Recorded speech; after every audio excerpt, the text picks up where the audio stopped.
May utang ka daw na 10,000, hindi ka daw nagbabayad. Ma'am, magandang hapon po. Ma'am, itatanong ko lang, ma'am. Ayan. Saan ka ho ang bahay nitong si Ma'am Chenny Banyes? Josepina. Opo, Chenny po. Saan po yung bahay ni Ma'am Ito, Chenny? dito. Dito nga po. Sino po kaya ang kanyang mother? Bakit? Si Ma'am Josefina Banyes po. Ako po. Kasi po si Ma'am Chenny ga po, ma'am, ay may utang ho sa amin. 10,000 ho ay hindi pa ho nagbabayad. Saan yan? Saan yan? Po? Saan yan? Ari po isa financing po ari eh. Hindi ko alam, itatanong namin. Kausap nyo ga ho? Kausap nyo ho ngayon si Ma'am Chenny. Makakausap nyo ga ho? Hindi. Sino? Kasi ano pangalan mo? Po? Ang pangalan mo? Ay hindi po. Yang kausapin nyo na lang po si Ma'am Chenny kung makakausap nyo po ngayon. Hindi ko nakakausap eh. Masa malayo. Hindi ko kilala kung anong pangalan mo, tsaka kung taga saan. Oho, kami ho'y taga Batangas pa ho. Eh siya ho ay may inutangan hong financing sa Batangas. Ari ho kasi ho ay 100,000. Ay ngayon ho, yung 10,000 hong tira ay matagal na hong hindi ho nababayaran. Hindi ko So alam ngayon po, Hindi ko alam eh, baka yung scam. ay scam ho. Ay si Ma'am Chenny nga po ang nangutang. Sino? Si Nini, tinatanong. Si Chinchen? Oo. May ka dyan sa inita. Nasa Taiwan? Nasa Taiwan ho. Ay nakakausap, makakausap po kaya Sa ngayon. pamula na umali. Ah, hindi ho. Ha? Ay siya, sige ma'am, inyo na lang ang mampirmahan iyon para alam na kami nagpunta dito sa inyo. Hindi ko na alam.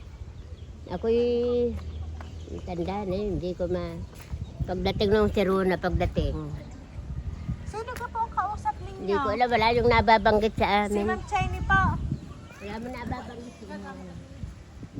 Ay siya, dito na lang kayo ma'am. Ari na po pala si Ma'am Chenny. Eh, depende nyo hong itanong. Hindi namin alam yung mga anong yun. Ay, di tatanong nyo nga po sa inyong anak.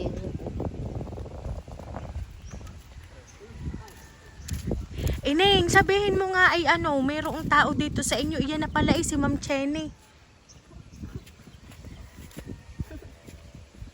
Sabihin niyo ho, meron hong maniningil na hindi ho nagbabayad si Ma'am Chenny. Ano ang pangalan, saka ang address.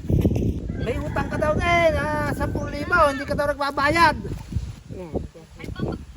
Oh. May pambayad ka kaya. Pagbayad mo muna ako. Wala, magkakayas pa. Ipakausap niyo po kay ma'am. Oh, ikaw na. Ano kanini yun? Utang nga, bayadan mo. Sa taga Batangas daw, are. Oo, may utang nga ako. Ay, nalimutan ko ng bayadan. Ay, kala mo daw babayadan. Wala, may pera ba kayo dyan? Wala nga. Kami nagkakayas nga, katanghalian. Ba't kainit? Mm. Kakahiya. Ano ka pangalan nining nare? Ano pangalan? Ha? Ano pangalan na rin inutangan mo?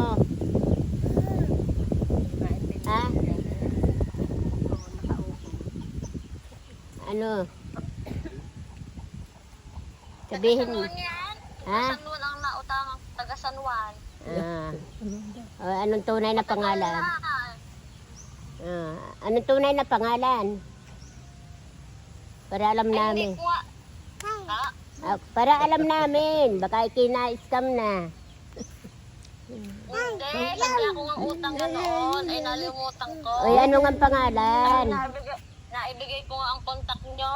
Ay, ano nga pangalan? Nari. Ha? Tanong nyo. Ha? Tanong nyo. Ay, hindi nga sabihin eh. Ito ka daw Ay pangalan. ma'am, ay hindi ho. Huwag nyo nang tanungin ang aking pangalan. Ang mahalaga ma'am, ay arihoy dapat bayadan ngayon. Ay, naku, wala naman kami pera eh. Kung hindi nyo mababayaran ngayon, ay kayo pipirma din sa aming dalang papel. Hindi. Ineng, Oh, sabi nga itanong, ano yung mga tunay na pangalan? Mahirap pa rin ka rin eh. Baka kami na-scam na din eh. Ano ga? Ma'am, dini na kayo, ma'am. Sabihin niyo sa June ko babayadan. Dabayadan ka daw eh. Ay sa dini pa rin eh. Ma'am, sabihin niyo pumirma na lang ang dini para alam sa opisinang kami nagpunta dini sa inyo. Yon, inay, pumirma daw kayo at para alam na magbabayad ako sa June. Sa dini na lang kayo, ma'am. Papel, tama. Pumirma ka daw doon sa dala nilang papel. At Tapos? babayaran niya na. Baka tayo makulong. Oh, siya ari na, ma'am. Dini na kayo, ma'am. Pipirma na kayo dini. Bahala ka. Yan. Babayaran ko yan. Hindi mo sabihin eh kung anong pangalan. Di kaya na pipirmahan mo. Tangani. Kaya na pipirmahan. Ayaw sabihin eh. Ayan, so ma'am Josefina, dahil ngayon po ay Mother's Day, ma'am, ang hatid po talaga namin sa inyo ay sorpresa mula po sa inyong anak. So ngayon po, ma'am, kayo po ay nakakatanggap ng balloons at syempre po, ma'am, ng bouquet of flowers para po sa inyo. Ayan. Salamat. Kala ko ako na-scam na eh. Ayan, at syempre po, ma'am, ang mas sabong Ayaw na po pala ngayon, ma'am, sabihin. ay makaka-receive po kayo ng worth at 3,000 pesos. Ayan. Salamat. Ang marami. Happy Mother's Day. Ayan. So, Ma'am Josefina, meron lang po akong babasahin pong message para po sa inyo.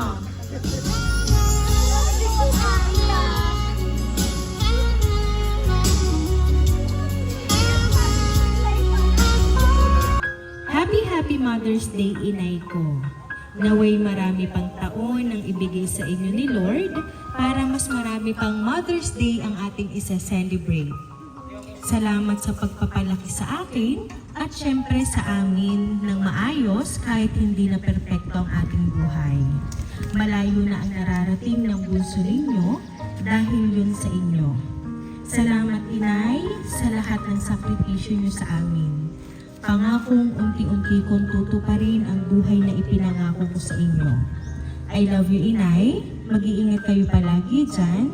Nagmamahal ang inyong bunso from Taiwan. Ayan. So ngayon, ma'am, ano po ba yung gusto niyo pong sabihin para po sa inyong bunsong anak? Dahil ngayon pong Mother's Day ay pinadalhan po kayo ng sorpresa. Maraming salamat, anak. Sana matupad lahat ng pangarap mo para sa amin. At sana'y pagkaluba ka pa ng marhabing buhay, malusog na katawan, at sana'y maraming mga kaibigan kung saan para matupad ang iyong mga pangarap. Salamat ang maraming. Salamat. Ayan. So ngayon, Ma'am Josefina, talagang naramdam po namin kung gaano nyo talaga na-appreciate ang hatid po na sorpresa ng inyong anak para po sa inyo. Ang inyong pong bunsong anak ay nasa sa Taiwan, pero ma'am, siya naman po ay gumawa ng paraan para po kayo ay maging masaya ngayon po Mother's Day. So kaya naman po, Ma'am Josefina, once again po, Happy Mother's Day! Ayan, at kami lang po ay magpapakilala po sa inyo, ma'am. Ang hatid po talaga namin sa inyo ay sorpresa. So kami po, ma'am, ang Rain Surprise Delivery all the way from Barangay Calicanto, San Juan, Batangas. At muli po namin kayo binabati ng isang Happy Mother's Day!